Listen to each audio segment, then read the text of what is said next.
수업할 때는 이렇게 긴장되고 그러진 않는데 이렇게 처음 또 뵙고 하면 좀 긴장도 됩니다. 저도 사실 수업할 때는 괜찮은데 우선 어때요? 그 사진 잘 나왔죠?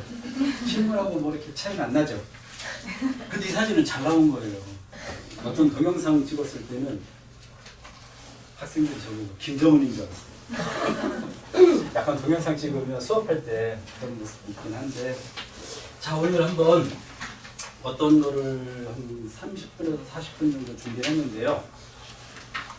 이제 중학생이 바로 되는 친구들도 있고, 또 중학생인 뭐 학부모님도 있고, 6학년, 5학년, 뭐 4학년 그런 거 있는데, 중학생이 되는 과정도 준비를 좀 해야 되고, 또 중학교 과정을 준비하면서 어떤 내용들을 더 잘 준비해야 될지, 그리고 사실은 최종 우리가 목표에 들 게 고등과정이잖아요. 고등학생 때 등급도 좋아야 되고, 그 다음에 성적도 잘 나와서 각자가 원하는 어떤 대학교나 과나 뭐 직업에 선택할 때도 도움이 될 수 있도록 우선은 중등 내신 과정 잘 준비하는 방법, 그 다음에 선행도 어떻게 하면 잘 빠르게 잘 할까.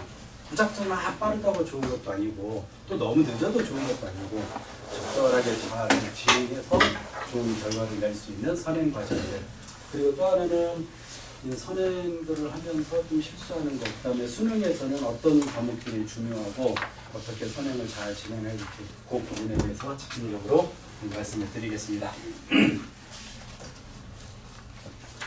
최상의 고등과정을 위한 중등 내신 대비 전략이라고 되어 있네요. 제목을 잘 졌네요. 제가 졌는데. 우선 최상위가 되기 위해서는 조금 전략이 많이 필요해요. 그냥 막연히 막 공부를 열심히 한다고 해서 되는 것, 물론 열심히 해야 되죠. 열심히 해야 되는데 좋은 전략을 잘 세워서 상위권에 진입을 해야 되는데, 사실은 뭐 1등급에서 5등급으로 바뀌지만 예전 체제로 1등급에서 9등급까지가 있는데, 100명이라고 한다면, 한 학년을 100명이라고 한다면 4%가 1등급이죠. 4등까지만 1등급이 되는 거예요. 4등까지만. 다 들어서 알죠. 근데 말은 굉장히 쉬워요, 사실. 4등까지 1등급. 네? 4등까지 1등급인데 이게 사실은 많이 어려워요. 지금 반에서 25명, 뭐 어떤 30명. 그 중에서 1등도 쉽진 않잖아요. 맞죠? 근데 100명 중에서 1, 2, 3, 4등을 해야 되니까 이 1등급 맞기가 사실 어려운데, 그 1등급에 진입하기 위해서는 좀 많은 노력과 그 다음에 많은 준비가 필요한 것 같습니다. 그 내용에 대해서 한번 본격적으로 해볼게요. 우리가 수학 공부를 하는데 한 4단계가 있어요. 제가 생각할 때는 첫 번째가 개념 수업. 잘 배워야 되겠죠? 개념 수업을 듣고, 또 문제풀이, 숙제도 잘 해야 되고, 그 다음에 테스트도 잘 해야 되고, 그죠? 오답도 잘 해야 되죠. 요 4가지가 아마 수학 공부하는데 핵심 키워드인 것 같아요. 제가 볼 때는. 근데 여러분들은 여기에서 좀 중요한 거를 골라봐라 그러면 뭐가 중요할 것 같아요? 한두 개만 더, 이 4가지가 다 중요해요. 중요하긴 한데 한두 가지만 더 중요한 거를 좀 짚어봐라 그러면 뭐를 짚을까요? 각자 마음속은 다르겠지만 뭐 주관적인 거라서 제가 생각할 때는 여기 있는 요 문제풀이하고 오답하는 과정이 좀 더 중요한 것 같아요.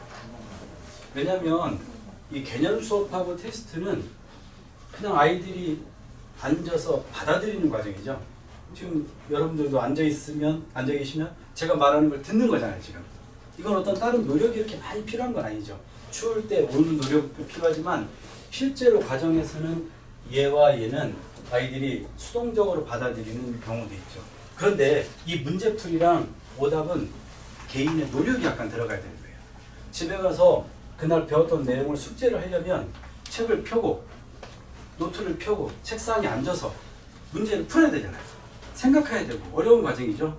그런 노력이 필요한 데가 문제풀이고, 그 다음에 오답도 선생님들이 해와라, 오답해라 그러지만 사실 오답하기가 굉장히 귀찮거든요.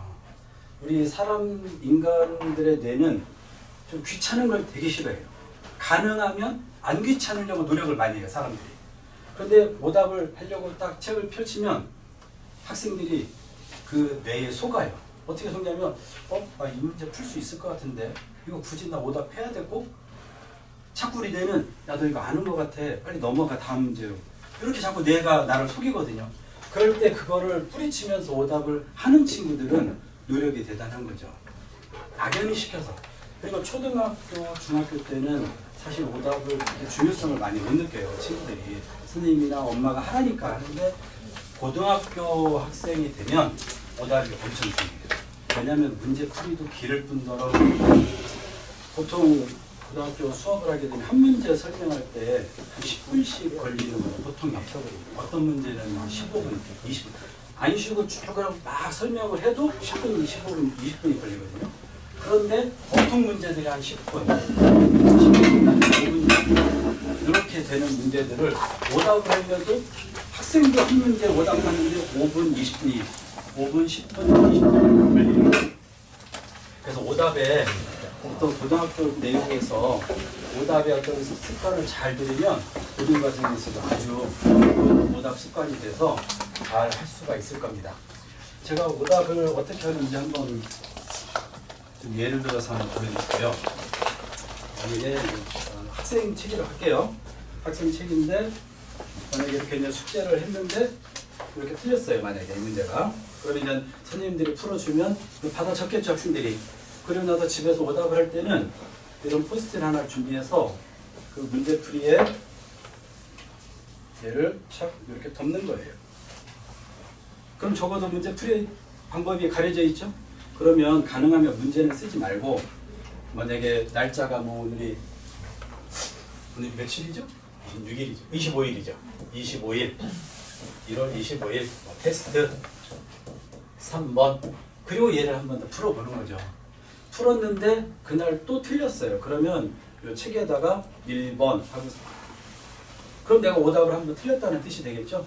책에다가 1번 쓰고 한 번 또 틀렸네 오답했는데 그러면서 다음날 또 이 책을 펼치면 그게 보이겠죠? 그럴 때 또 한 번 오답을 할 수 있도록 이거는 선생님도 좀 관리를 해야 되고 집에서 부모님도 같이 관리를 해주면 조금 더 이런 습관을 잘 잡으면 고등학교 가서도 잘 좋은 습관이 될 것 같아요. 또 노란색 포스트잇 같은 거 이런 거 하나 준비하셔서 한 두세 장 정도를 그 수학책 같은 데 맨 앞에 이렇게 붙여주세요. 그럼 친구들이 뭐 잊어버릴 수 있잖아요. 또 몇 번 뗐다 붙였다 하면 사라지기도 하니까 그러면 책 앞에 띄어서 다시 붙이고 오답을 할 수 있도록 그렇게 진행을 하시면 좋겠습니다. 자, 그럼 이제 개념 수업은 사실은 뭐 모든 선생님들이 다 비슷하죠. 잘 설명하려고 노력하고 잘 이해시키려고 노력하고 다음번에는 제가 한번 개념 설명회 때 좀 오랜 시간을 제가 준비를 할 텐데 그때는 한번 한 10분 정도 어려운 문제를 어떻게 하면 쉽게 설명하는지 실제로 제가 한번 수업하는 내용도 보여드릴게요. 다음에는. 자, 오늘은 문제풀이랑 테스트랑 집중적으로 어떤 수업이 진행되는지 한번 보도록 하겠습니다. 자, 물 한 잔 마실게요. 긴장도 되네요. 근데 아무 마실 게 없으시네. 밖에 커피가 있는데 커피 드셔도 되는데. 자, 문제풀이. 이 문제풀이가 뭐냐면요. 근데 이게 수업 시간에 배우는 내용이에요. 정석책 제가 스캔 하나 했는데 만약에 이런 문제를 수업 시간에 쫙 배우게 되겠죠. 빨간색으로 정석 이렇게 돼 있고 이런 것들을 어떻게 해가지고 이렇게 판별식을 써서 뭐를 하고 접해야 되고 막 이런 내용들을 이제 쭉 해서 배우겠죠. 아이들이 다 배우고 나면 나머지 요 밑에 있는 유제 문제가 우리 친구들에게 이제 숙제로 주어지는 내용이에요. 이 내용을 그럼 집에 가서 이 내용을 이제 숙제를 해야 되는데 바로 숙제를 한다면 생각이 날 수도 있는데 다음 날이 되거나 뭐 이틀 뒤가 되거나 그러면 얘가 생각이 안 나요. 그 풀이과정 보면서 했지 않을까? 근데 내용이 어려운 내용들은 풀이과정을 봐도 잘 몰라요. 왜냐하면 선행이기 때문에 자기 학년 거 뭐 연산한다든가 그러면 좀 쉽게 할 수 있는데 이 내용들이 이제 학년을 넘어가는 선행이잖아요. 그러니까 아이들이 생각이 안 나더라고요. 그래서 아이들이 숙제를 해야 되는데 물론 숙제를 하기가 귀찮아서 안 하는 친구도 있지만 몰라서 못 푸는 친구도 있는 거예요. 사실은. 내가 이 문제를 풀고 싶은데 막상 문제를 읽었는데 얘를 어떻게 해야 되지? 그림도 그리기도 힘든데 이걸 접한데 그래서 제가 수업이 마치고 약 한 20분에서 30분 정도 시간을 좀 내서 만약에 여러분들이 이제 지금 수업을 다 들었어요. 그러면 다시 책을 펼치고 적어도 기본 문제 하나에 유제 문제 하나씩은 좀 풀어보자. 그러니까 각자 제가 풀리게 하죠. 그럼 좀 잘 푸는 친구도 있고 선생님 저희가 아까 들을 땐 이해됐는데 무슨 말인지 모르겠어요. 그러면 제가 가서 얘를 다시 풀어줘도 되고 아니면 이 조건을 다시 한번 이런 내용들을 좀 옆에서 설명을 하겠죠. 그러면 친구가 아 그렇구나 하고서 이 문제를 한번 해결하죠. 그래도 얘를 한번 해결을 해보면 그 밑에 있는 문제들은 유사한 문제이기 때문에 집에 가서 해결할 때 훨씬 더 수월하더라고요. 학원에서 이렇게 수업을 하면 가장 어려운 때가 사실은 아이들이 막 뭐 말썽 피고 말하는 그런 건 없어요. 사실 학원에서는. 집에서는 아이들이 사춘기가 되게 하면 막 징징거리고 그런 것도 있지만 어머니가 가끔 그러죠. 밖에서는 칭찬 많이 해요 우리 애. 그런 얘기 많이 듣지 않아요? 선생님들한테? 막상 학원에 오면 다들 착하고 성실하고 열심히들 해요. 그런데 요게 잘 안 될 때가 좀 힘들어요. 과제가 잘 되어 와야 틀린 문제들 다시 한번 고쳐서 알려주고 그 다음 진행이 수월한데 요 내용이 잘 안 될 때 사실 그래서 고민을 좀 많이 했어요. 왜 이게 안 될까 숙제를 참 좀 열심히 해오면 좋겠는데 가만히 보니까 이런 유형 몰라서 못하는 유형 하고 싶은데 안 되는 거예요. 그게 쌓이다 보니까 점점 숙제 양이 이제 많이 늘어나니까 숙제 문제를 해결을 못해서 제가 좀 수업 시간이 좀 바쁘더라도 개념 설명 끝나고 나면 꼭 집에 가기 전에 한 문제씩이라도 잘 풀고 집에 돌아갈 수 있도록 그렇게 수업을 진행을 하고 있습니다. 자, 이제 문제풀이가 뭔지 아시겠죠? 네, 숙제를 할 때 좀 아이들이 이 내용들을 좀 수월하게 진행할 수 있도록.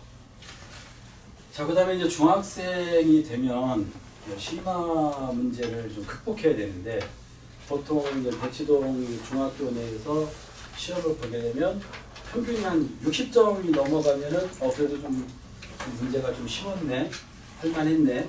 보통 그렇게 얘기를 하고요. 좀 어려운 데는 한 40점대에서 한 55점 정도 이렇게 돼요. 좀 뭐 학교마다 차이는 있지만 선생님들이 보통 한 55점대를 맞추려고 노력을 하시는 것 같아요. 왜냐면 조금 너무 쉽게 내면 100점이 너무 많고 너무 또 어려우면 물론 좀 어렵죠.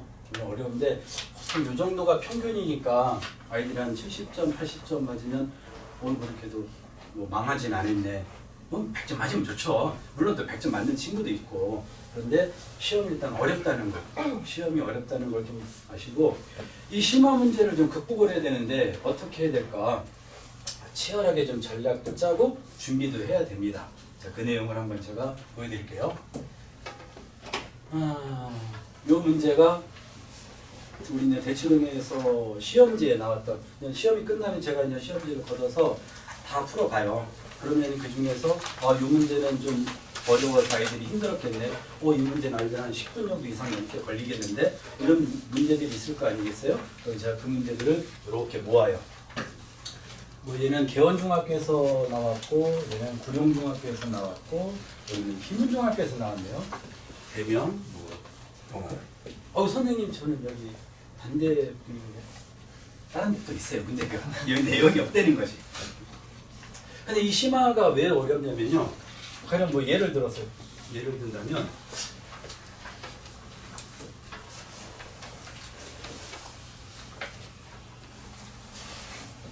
약간 좀 깨지긴 하지만 여기 있는 점이 얘는 여기서 이렇게 출발해서 이쪽으로 가고요. 이 점은 여기서 이렇게 출발이 간대요. 그냥 도형이 고정이 돼 있어도 구하기가 힘든데 이 점들이 왔다 갔다 움직이는 거예요. 그러니까 아이들이 시험장에서 이런 문제를 만나면 바로 풀기가 어렵겠죠. 그래서 이런 문제를 좀 연습을 해야 되는데 어떻게 연습을 하냐면요. 만약에 첫날 저랑 만났다고 해요. 첫 수업이 됐어요. 그러면 이 5문제를 아이들이 풀 거 아니겠어요? 그러면 다음 시간에 오게 되면 채점을 하겠죠. 이 문제는 좀 어려운 거예요. 틀렸어요. 이 문제 맞았어요. 얘는 틀렸어요. 맞았다고. 얘도 맞았어요. 그래서 3개는 맞았어요. 2개는 틀리고. 그러면 이제 수업 시간에 틀린 내용에 대해서 설명을 듣겠죠. 그리고 이제 여기 잘 적어가고 또 아까 말한 대로 포스트잇 붙여서 오답도 할 테고 그리고 이제 다음 시간에 오게 되면 요 문제에다가 또 다른 단원 이런 심화 문제 5개 문제가 또 주어지겠죠. 그럼 이제 10문제를 푸는 거죠. 그날은 두 번째 날 10문제를 풀 거예요. 10문제를 풀었는데 만약에 얘는 이제 맞고 얘도 맞고 얘도 맞고 얘도 맞고 얘도 또 틀렸다고 합시다. 그러면 다시 한 번 더 고쳐보고 그래도 안 되면 또 설명을 또 들어야 돼요. 심화 문제는 한 번 설명을 들었다 해서 바로바로 애들 착착착 해결할 수가 없어요. 어려운 문제이기 때문에. 그래서 이 문제 한 번 더 설명 듣고 그날 또 다시 한 번 오답하고 정리를 하겠죠. 세 번째 날이 되면 맨 첫 번째 시험지가 있었죠. 둘째 날 5개 또 추가됐었죠. 세 번째 날 또 새로운 이런 5개가 추가되죠. 그러면 15문제를 이제 시험을 보게 되는 거예요. 세 번째 볼 때쯤 되면 거의 이제 맞춰요. 거의 맞추고 그래도 하나 정도 틀린다고 그러면 다시 한번 오답을 하면 거의 이제 세 번째는 해결이 되고 네 번째 날까지 이렇게 해서 총 20문제를 매번 보게 돼요.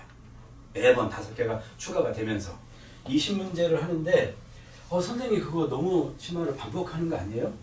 반복하는 수도 있는데 사실은 반복만큼 중요한 게 없어요.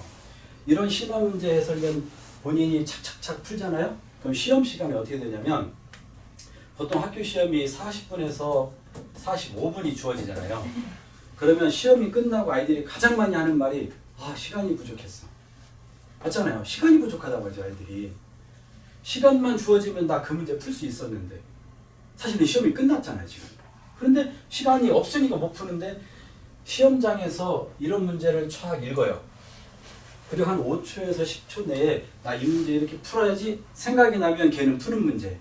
한 10초가 지났는데도 이거 어떻게 하지? 걔는 못 풀어요, 그 시간에.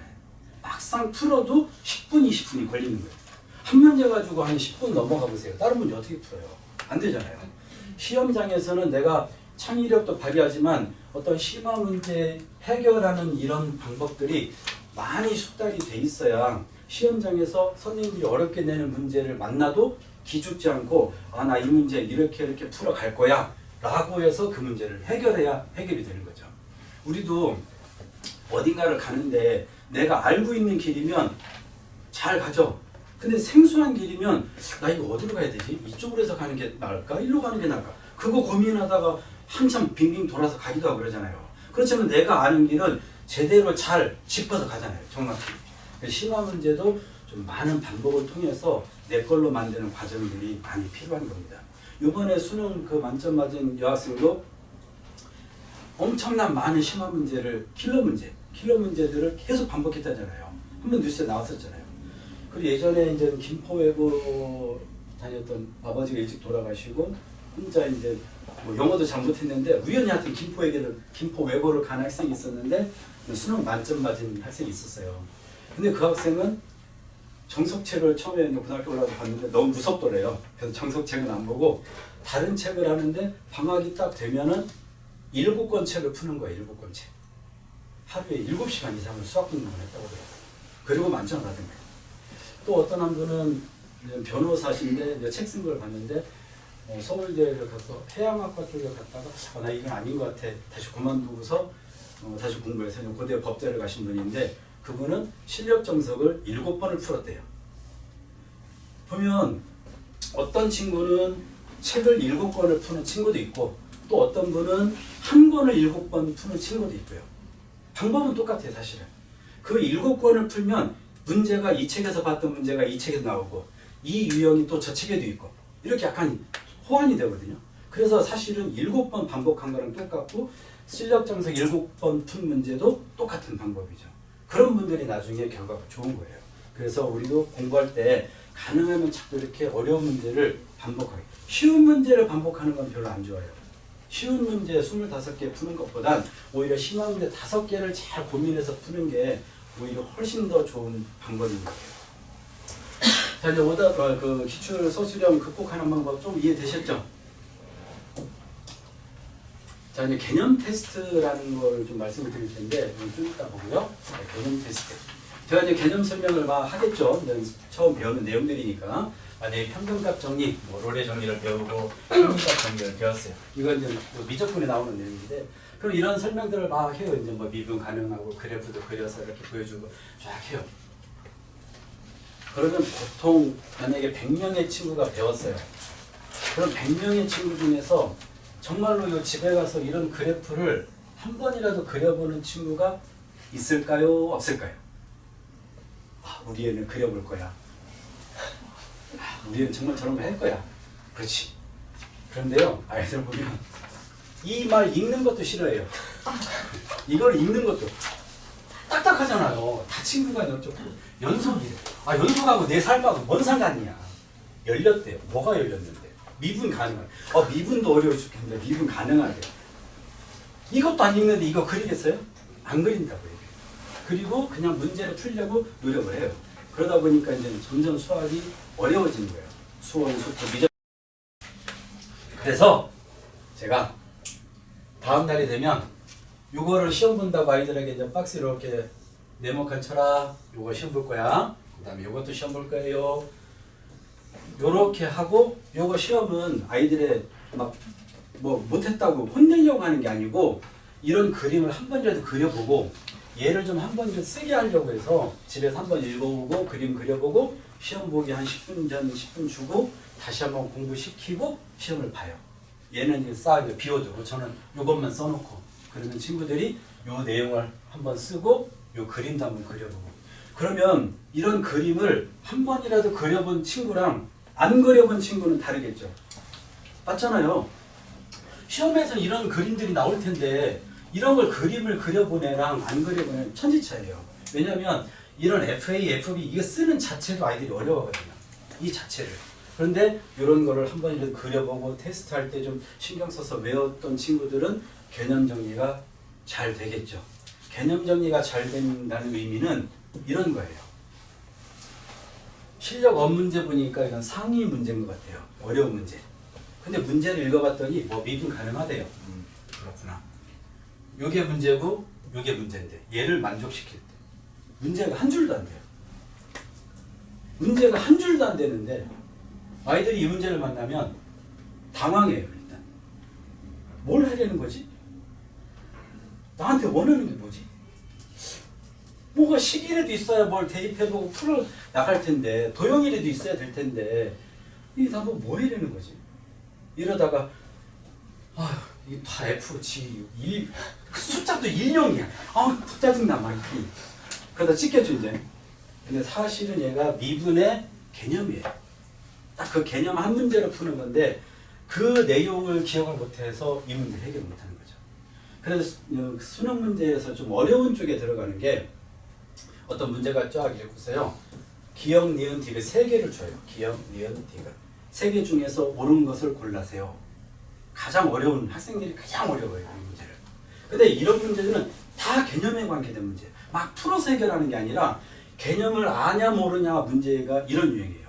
나중에 한번 수능 시험지 이렇게 보시면 이런 문제 많을 거예요. 기역, 니은, 디귿. 이런 거에서 옳은 거 고르는 거. 근데 대부분 학생들이 이 문제를 틀려요. 많이 어려워서. 그래서 개념을 잘 정리를 해야 되고 들은 내용들을 기억하려고 노력하게 하는 방법은 선생님이 자꾸 개념 테스트를 해서 아이가 좀이라도 한번 그림도 그려보고 연습을 하게 하는 게 더 중요해서 개념 테스트도 봅니다. 자, 그 다음에 오답은 아까 제가 한번 말씀을 드렸죠. 오답하는 방법도, 그리고 오답도 잘 해야 되고 오답하는 그 기술, 그 다음에 오답하는 능력, 그것도 잘 키워서 실제 고등학교 됐을 때는 오답이 잘 진행돼서 좋은 결과를 낼 수 있도록 오답의 방법을 잘 고민해서 진행을 해볼게요. 자, 저희가 이제 예비 중1, 예비 중2, 예비 중3, 중1, 2, 3 과정들을 오픈하는데요. 우선 예비 중1만 좀 설명을 드릴게요. 수금에 주 2회 3시간씩 하고요. 뭐 제가 하는 수업도 있고 아까 부원장님도 하는 수업이 있어요. 이런 내용들은 우리 팜플렛에 다 있는 내용이니까 나중에 좀 참고하시고, 그리고 혹시 주변에 뭐 예비 중1 되는 친구들 있으면 한번 저희 학원 소개도 시켜주세요. 그러면 제가 소개해줘서 고마워, 감사해 라는 소리를 듣도록 잘 관리하고 수업을 잘 해서 좀 도움이 되도록 할게요. 나중에 좀 중등도 되면 한번 꼭 저희랑 수업할 수 있도록 제가 잘 준비해 놓겠습니다. 만약에 저희 같은 경우 이제 1년 연간 프로그램이 뭐 중1, 중2, 중3이면 선행 과정을 기준으로 하는데 가령 수학상 기본 그러면 수학상을 처음 시작하는 친구들 수학상을 처음 시작하면 보통 한 3, 4개월이 걸려요. 구조를 잘 나가다 보면 연습 문제도 너무 어려운 연습 문제는 다 못 풀고요. 필수예제만 유제 풀고 개념 문제 풀고 그 다음에 연습 문제도 이제 선별해서 풀고 그 다음 수학상 응용에 가면 연습 문제를 다 풀어요. 기본 교재는 정석으로 할 거고요. 수학상 응용에는 연습 문제를 다 풀고 그리고 이제 수학과 기본으로 진행을 하겠죠. 좀 수학상 응용을 시작하는 반들은 아마 정석이든 수상을 한번 한 친구들을 위해서 수학상 응용이 시작하는 반, 그 다음에 수학과 기본을 나가고 여기는 수학과 응용이 있는데 그 과정들 중에서 조금 선생님 선행을 할 때 좀 중요한 파트가 어디예요? 라고 만약에 묻는다면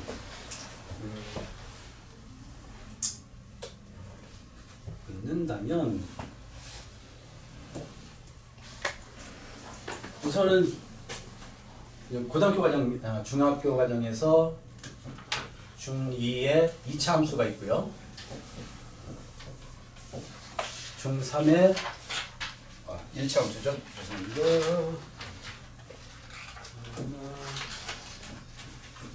이렇게 틀리는 건요. 제가 떨고 있다는 거예요. 잠깐 긴장을 좀 풀고요. 글씨도 약간 엉망이죠? 학생들하고는 잘 써요. 그래도. 그런데 떨리면 이래요. 그럼 왜 떨리죠? 저도 그게 궁금하네요. 예전에 초등학교 1학년에서 그 이제 아이들에게 이제 설문지를 하는데 초등학교 문제에 이런 문제가 있었대요. 선생님이. 부모님은 왜 우리를 사랑하실까요? 그랬더니 어떤 초등학교 1학년 학생이 그러게 말입니다.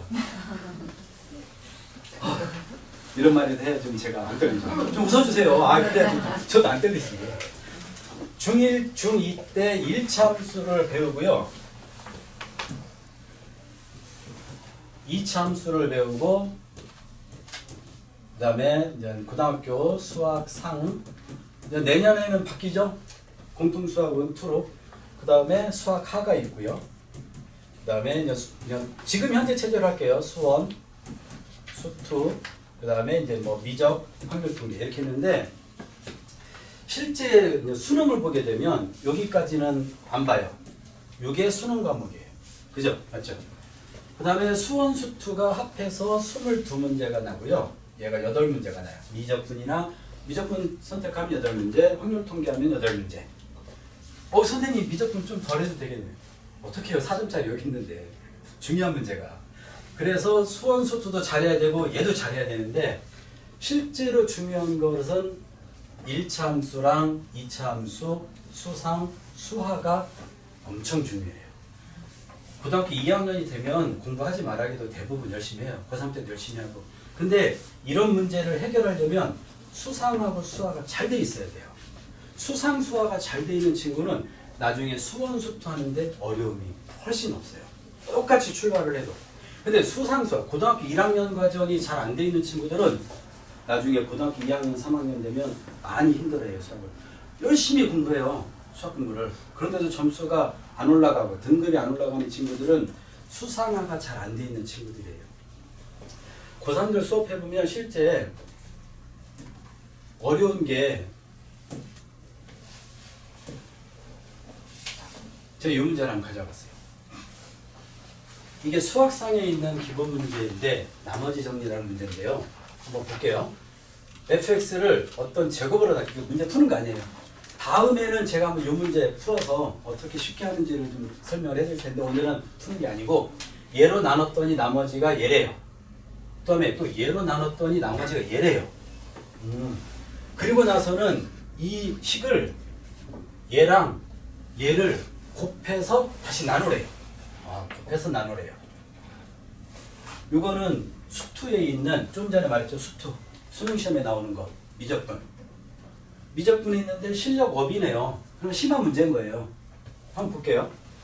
x 빼기 1의 제곱으로 x 빼기 1의 제곱으로 얘는 나눠 떨어지고 나머지가 있는 거랑 0이 된 거랑 아무 상관이 없어요. 똑같은 내용이에요. 그 다음에 x 빼기 2로 나눴대요. x 빼기 3으로 똑같죠. 나머지가 2래요. 나머지가 1이래요. 그리고 나서는 x 빼기 1의 제곱 둘이 곱했죠. x 빼기 1의 제곱 x 빼기 둘이 곱했죠. 여기까지는 얘랑 똑같은 거예요. 고등학교 1학년 문제가 여기에 그대로 있는 거예요. 그리고 얘가 이제 마지막 문제인 거예요. 이게 미적분이에요. 미분. 근데 요거는 고등학교 2학년이 되면 바로 어려워 보이지만 보면 바로 해결해요. 얘는. 고등학교 2학년은 어려운 게 아니에요. 얘는 그냥 암산도 돼요. 얘는 여기다 3 쓰고 여기다 3 쓰면 끝이에요. 사실 문제는 얘를 해결 못해서 얘를 못하는 거예요. 실제로 수상에 있는 이 내용들을 고등학교 1학년 때 많이 연습을 해서 착착착 해야 되는데 이게 쉬운 문제가 아니거든요. 만약에 대치동에서 10개 학교 고등학교가 시험 봤다 그러면 한 8개 학교는 이거 중간고사에 나는 문제예요. 아이들이 낸다고 말을 해도 틀려요. 이해가 안 돼서. 내용이 어려워서. 그 다음 제가 설명할 때 이 문제를 한번 풀어줄 거예요. 근데 어머니들이 이해를 딱 했다. 그럼 어머니가 의대 준비하세요. 아이 의대 보내는 것보다 내가 공부해서 가는 게 빠르다. 아, 나 저거 이해했어. 그럼 엄마가 공부하는 게 훨씬 어쩌면 아이가 클럽이 지금도 한 5, 6년 있어야 되는데 어머니 한 3년만 공부하면 고1, 고2, 고3에서 왜요? 희망이 안 생기세요? 경제는 할아버지 찬스 있잖아요. 할아버지 찬스. 뭐 하다 그 얘기를 봤죠? 이 내용. 수상을 잘해야 된다는 거. 고등학교 1학년 과정을 잘 해야 된다는 거. 그래서 고등학교 1학년 과정을 잘 준비할 수 있도록 제가 이걸 하나 준비했습니다. 이건 좀 이따 할 거고요. 지나갔네요. 다시.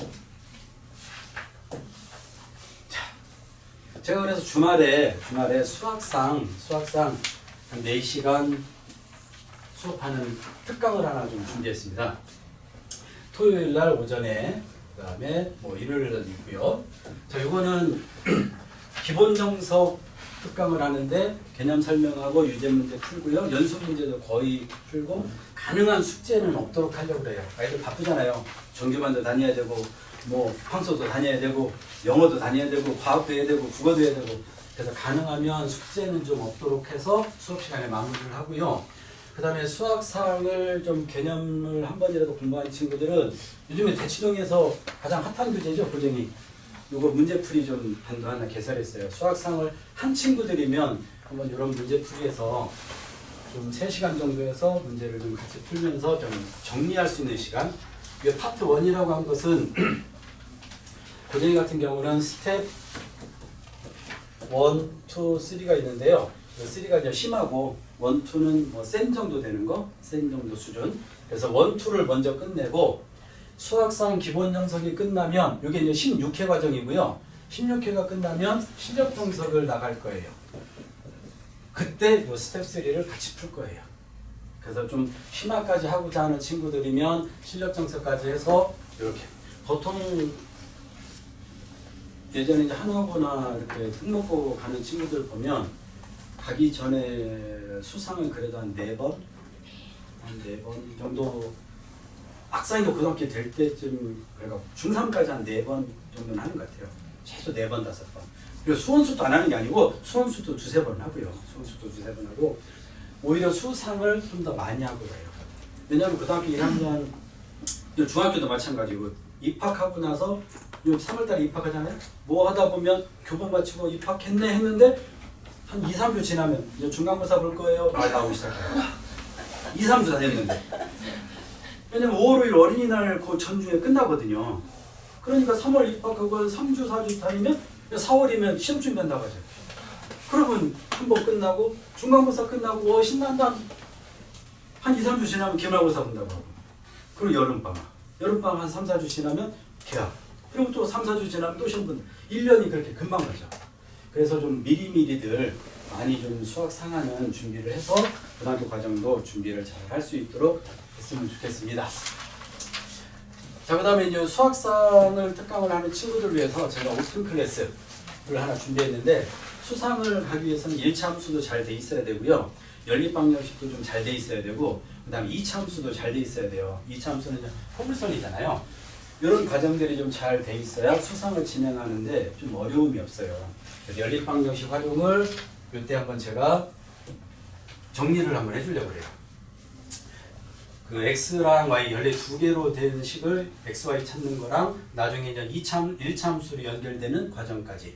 그 다음에 1차 함수에서는 1차 함수를 배우는 1차 함수가 직선이거든요. 얘를 배우는 목표가 기울기랑 절편 많이 들어본 건데 절편이 뭔지 아시죠? 그 있잖아요. 하얀색 떡 이렇게 생겨가지고 기름칠해서 이렇게 맛있게 말랑말랑 쑥떡도 있는 거. 절편. 이게 끊을 절자거든요. 이렇게 가래떡 뺄 때 어렸을 때 보면 쭉 나올 때 이렇게 가위로 쭉쭉 끊잖아요. 절편이 x축, y축가 있으면 지나가서 여기를 끊는다는 거예요. 끊을 절. 그래서 요 절편하고 기울기를 배우는 거예요. 1차 함수의 목표예요. 그래서 요 1차 함수 그래프를 이용해서 요 절편과 기울기를 완벽하게 제가 숙지를 시킬 거고요. 2차 함수는 포물선인데 요 꼭지점 찾는 거. 꼭지점을 찾아야 요 추계 방정식도 알 수가 있고 그래프가 이동하는 것도 알 수가 있고 그래서 이런 내용들 좀 이런 내용들이 공부가 된 친구들은 들으면 정리가 잘 될 거예요. 그리고 수학상을 또 앞두고 있다 그러면 이런 내용들을 한 번쯤 정리를 하고 진행하면 큰 문제가 없을 것 같습니다. 오늘 어떻게 좀 만족이 되셨나 모르겠네요. 제가 떨리는 걸 무릅쓰고서 열심히 했는데 다음번에는 제가 혼자 한번 진행을 하게 되면 조금 더 다양하게 더 준비해서 하나고 이피 전략 같은 거 면접 시험 어떤 문제가 나왔나 제가 보냈던 친구들이 그 면접 내용들을 이렇게 적어준 게 있거든요. 그럼 제가 그런 것까지 한 번 더 소개를 또 해드리겠습니다. 감사합니다.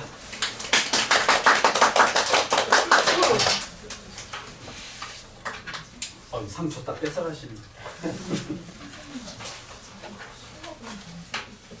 네? 요 특강 수업은 설 지나고요. 바로 그 데스크에 상담하시면 자세히 안내 드릴 거예요.